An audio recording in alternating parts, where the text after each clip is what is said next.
आज आपण derivative of parametric function हे पाहणार आहे. तर डेरिव्हेटिव्ह ऑफ पॅरामेट्रिक फंक्शनमध्ये पॅरामेट्रिक फंक्शन कशाला म्हणायचं आहे की समजा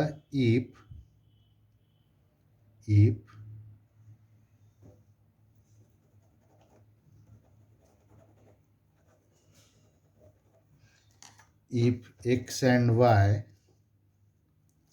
थोडी ते लक्ष द्या इथे, if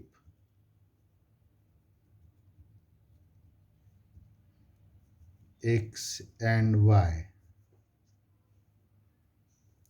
are expressed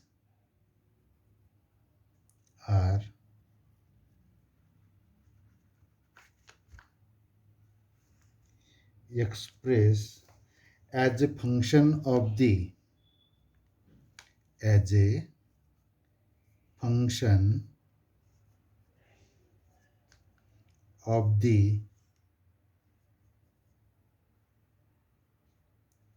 same variable,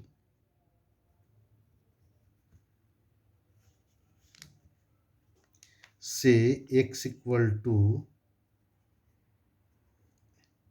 f of t and y equal to g of t. जेव्हा function x equal to F of T म्हणजे फॉर एक्झाम्पल पहा x equal to sine T किंवा and Y equal to cos T, असं F of, जसं आपण function F of X लिहितो त्याप्रमाणे, then these equations are said to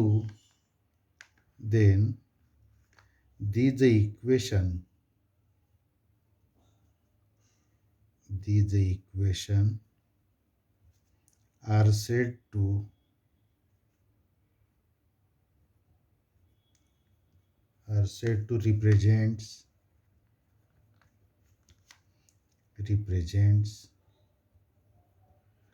parametric function.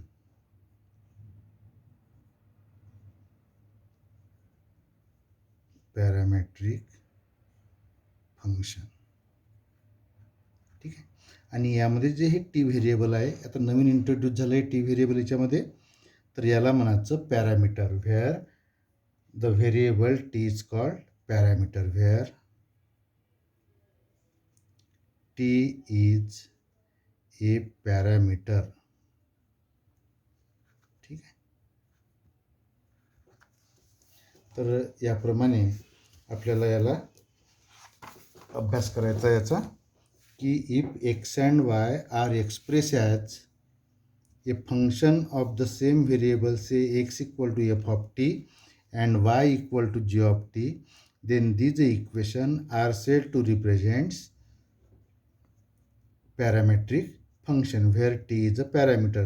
तर for example पाहिजे हे कसं राहील, x equal to sine T, hello, हा F of T means sine T, and y equal to आपण कॉस टी घेऊ, टॅन टी घेऊ, कुठलाही व्हेरिएबल घेऊ इथे. मात्र या दोन्ही वेळेला एक्स आणि वाय बरोबर जे असेल ते टी व्हेरिएबलमध्येच फंक्शन राहणार आहे. तर दोन्ही इथे टी व्हेरिएबल. ठीक आहे. तर अशा इक्वेशनला म्हणायचं पॅरामॅट्रिक इक्वेशन किंवा पॅरामॅट्रिक फंक्शन, आणि हा जो टी आहे हा टी पॅरामीटर आहे. ठीक आहे. आता आपण थेरम पाहणार याचा. Theorem,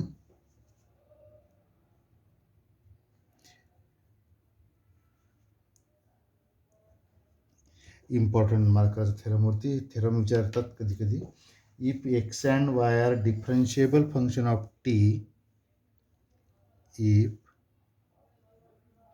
x and Y are differentiable function of t, then prove that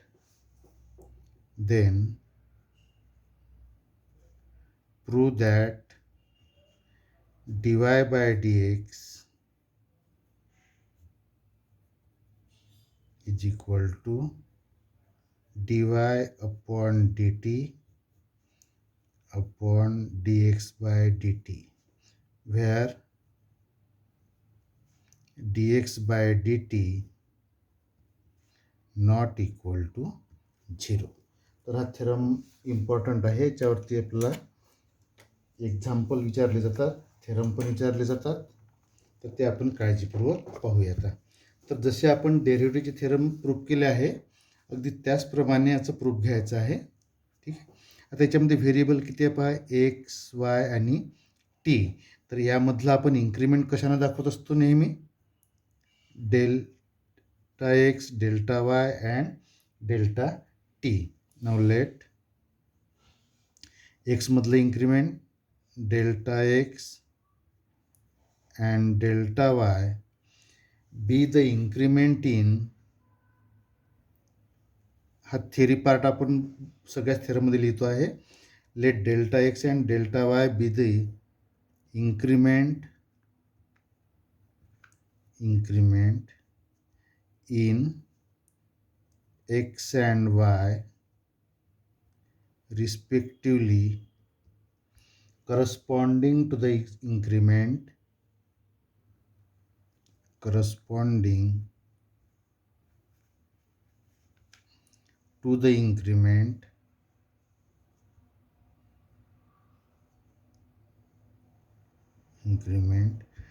delta t in t. आपण सगळे यामध्ये आपण लिहून घेतले आहे. Let delta X and delta Y be the increment in X and Y respectively corresponding to the increment delta T in T. आता याच्यामध्ये काय म्हटलं आहे आपल्याला पहा, की X and Y are differentiable function of T. Now since X and Y are डिफरन्शिएबल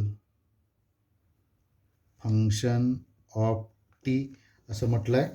तर bye डेफिनेशननी हा रिझल्ट काय होतो, असं जर लिहिला गेलं असेल, X and Y are differentiable function of T असं जर म्हटलं असेल, तर therefore limit delta T tends to 0 delta X upon delta T equal to dx upon dt. जसं आपण म्हणतो की X is a differentiable function of Y असं म्हणतो की नाही आपण, तर काय लिहितो आपण, sorry, Y is a differentiable function of X, limit delta X tends to 0 delta Y upon delta X equal to dy by dx. Similarly त्याप्रमाणे आपण याला लिहित आहे, X is a differentiable function of T, तर त्यावरून हे मिळेल. And Y is a differentiable function of टीवरून काय मिळेल, limit delta T tends to 0 delta Y upon delta T is equal to dy by dt. याला इक्वेशन नंबर आपण 1 देऊन टाकू. ठीक आहे. आता याच्यामध्ये जे रिझन दाखवलं आहे की जेव्हा अँड ऑल्सो असं लिहितात आपला, also as delta T tends to 0, तर या डेल्टा टी जर एकटा 0कडे जात असेल तर आपण delta X, delta Y, delta U, delta V हे आपण 0कडे दाखवू शकतो. याच्या पूर्वीच्या थेरममध्ये आपण दाखवलेलं आहे. ठीक आहे. याला इक्वेशन नंबर आपण 2 देऊन टाकू. आता नाव आता कन्सिडर काय करायचं, आपण काय लिहायचं, आपल्याला प्रूफ काय करायचं आहे, dy by D T upon dx by D T. ठीक आहे. तर याला आपण delta Y upon delta X can be written as delta Y upon delta X. याच्या न्यूमरेटर डिनॉमिनेटरमध्ये आपण डेल्टा टीने भागून टाकू.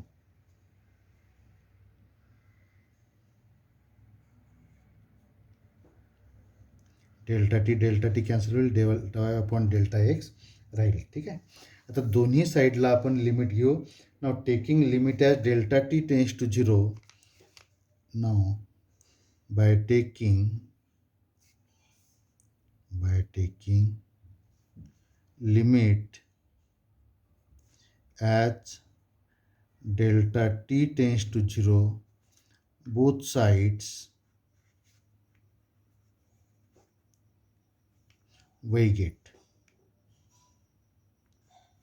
आपण या पूर्ण इक्वेशनला लिमिट घेऊ.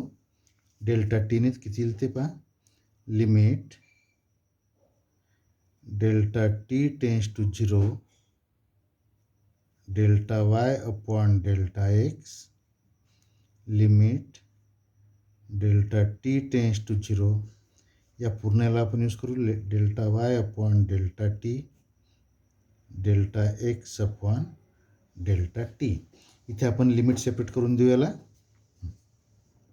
आता इथे थोडं केअरफुली ऑब्झर्व करा. हा डेल्टा टी टेन्स टू 0 आहे की नाही, तर याला आपण डेल्टा एक्स टेन्स टू 0मध्ये कन्व्हर्ट करून घेऊ. आणि त्याला रिझन हे इक्वेशन नंबर डेल्टा टी जर 0कडे चालला आहे तर डेल्टा एक्स 0कडे जाईल. हा ठीक आहे. तर इथे आपण limit delta X tends to 0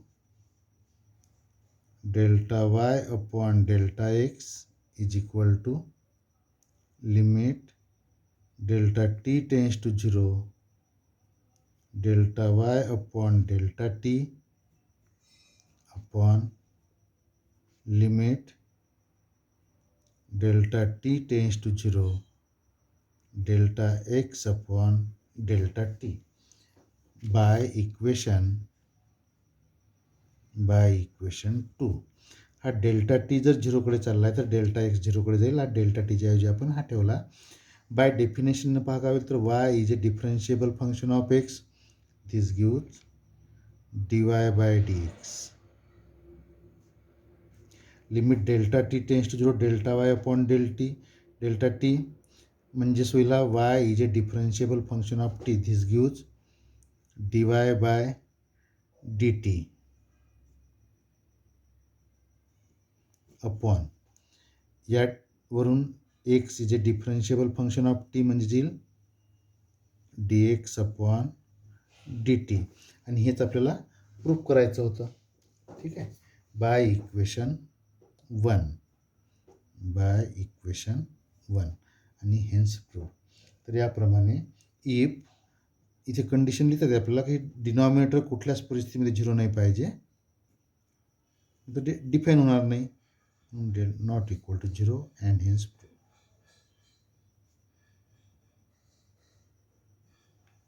ठीक आहे. तर हे याप्रमाणे आपण याला प्रूफ केलं. आता यावरती एक्झाम्पल पाहणार आपल्याला काय करायचं आहे की जसं आपण X equal to sine T Y equal to cos T हे फंक्शन होतं. मग याला काय केलं आपण की जसं हा X and Y are differentiable function of T, तर dy बाय dx काढताना काय काढावं लागेल dy by dt upon dx by dt काढावं लागेल ते या दिलेल्या फंक्शनवरून. आणि त्या आलेल्या व्हॅल्यू याच्या या थेरममध्ये ठेवायच्या म्हणजेच आपल्याला dy बाय dx काढता येणार. ठीक आहे. तर आता आपण एक्झाम्पल पाहणार इथे.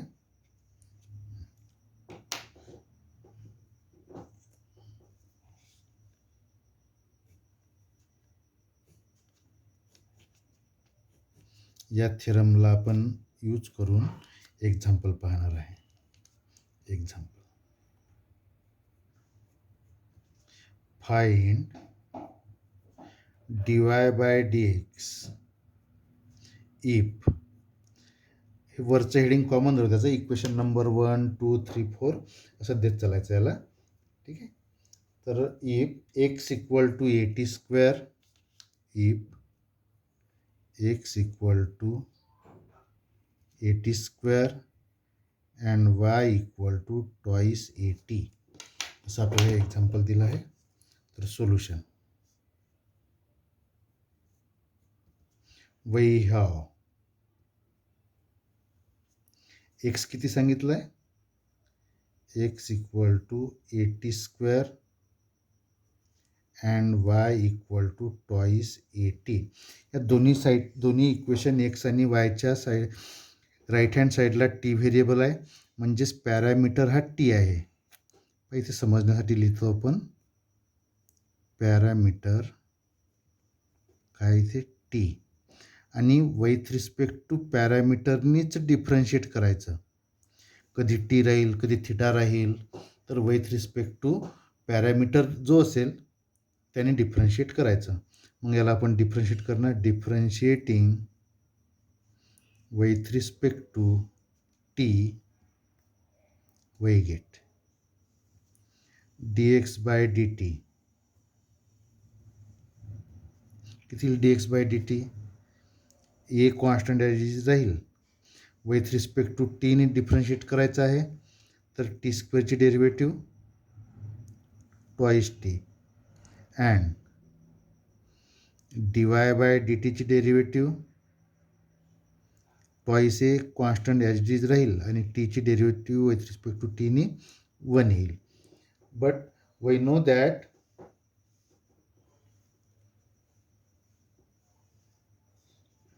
now we know that dy by dx is equal to dy by dt upon dx by dt by theorem, above theorem. मग इथे dx by dt ची व्हॅल्यू, dy by dt ची value twice A into 1 means twice A, dx by dt ची value A into twice T म्हणजेच twice A T. Twice A cancel होईल, तर dy by D X is equal to 1 upon T राहणार. मग आता इथे तुम्हाला एक एक्झाम्पल होमवर्कसाठी देतो मी इथे होमवर्क. दुसरं एक्झाम्पल आहे, X equal to A T raise to power 4 and Y equal to twice A T cube. याला सोडवायचं, टी पॅरामीटर आहे. ठीक आहे. दुसरं एक्झाम्पल पाहणार आपण. हे पहिलं झालं, दुसरं एक्झाम्पल आहे.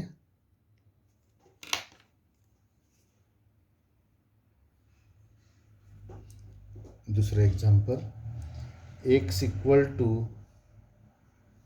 Cos of log T, X equal to cos of log t and y equal to log of cos t.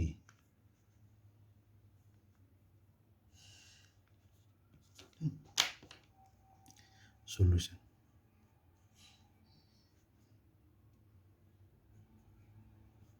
We have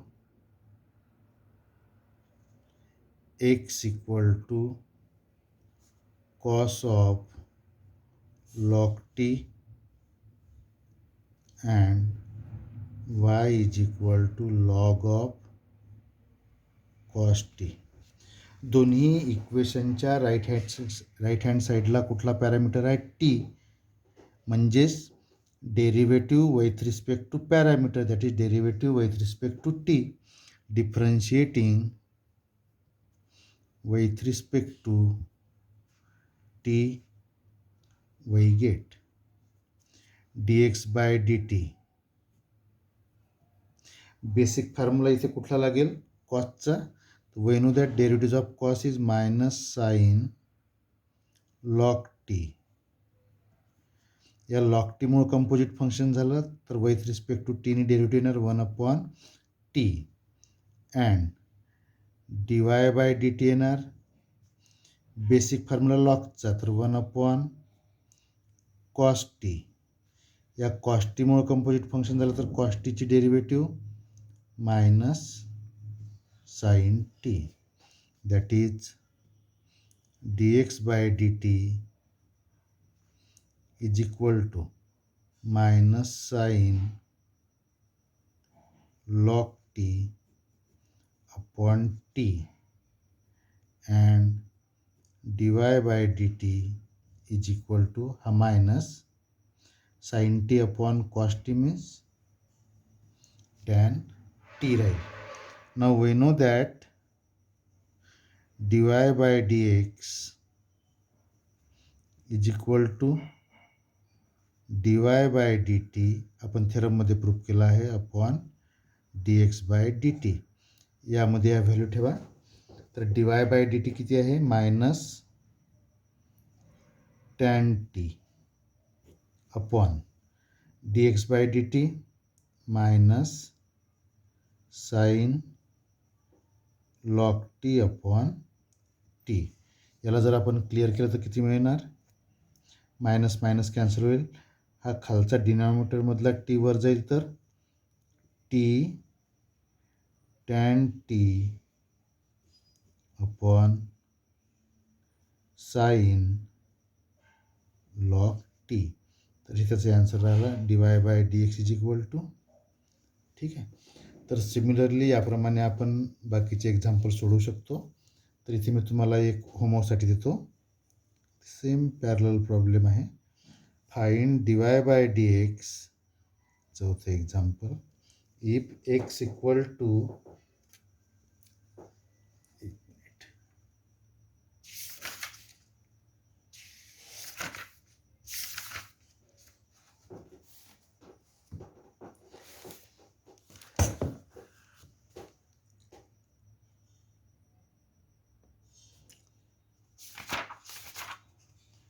x equal to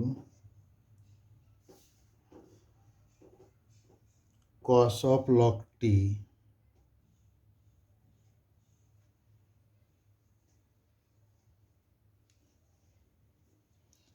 and नाही तर आपण घेतलंच आहे.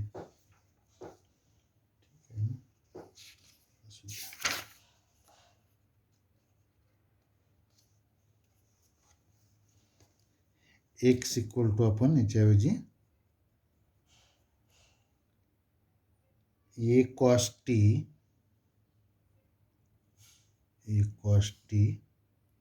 and y equal to b sin t and y equal to b sin t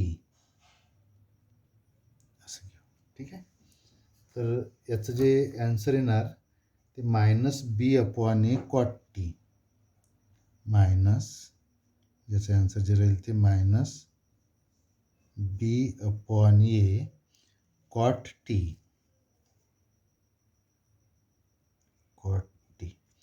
D Y by D एक्सची value. तर हे आज जे आपण पॅरामेट्रिक डिफरन्शिएशन पाहिलं तर पॅरामेट्रिक डिफरन्शिएशनमध्ये राईट हँड साईडला सेम व्हेरिएबल राहील. ते टी राहू शकते, थिटा राहू शकते, एक्स आणि वाय सोडून टी राहू शकते, थिटा राहू शकते. कधी कधी एक्स आणि वाय पण व्हेरिएबल राहील, पण ते त्या सिच्युएशननुसार डिपेंड राहणार. ठीक आहे. तर काळजीपूर्वक याला हे करायचं. नेक्स्ट पिरियडला कंटिन्यू करणार.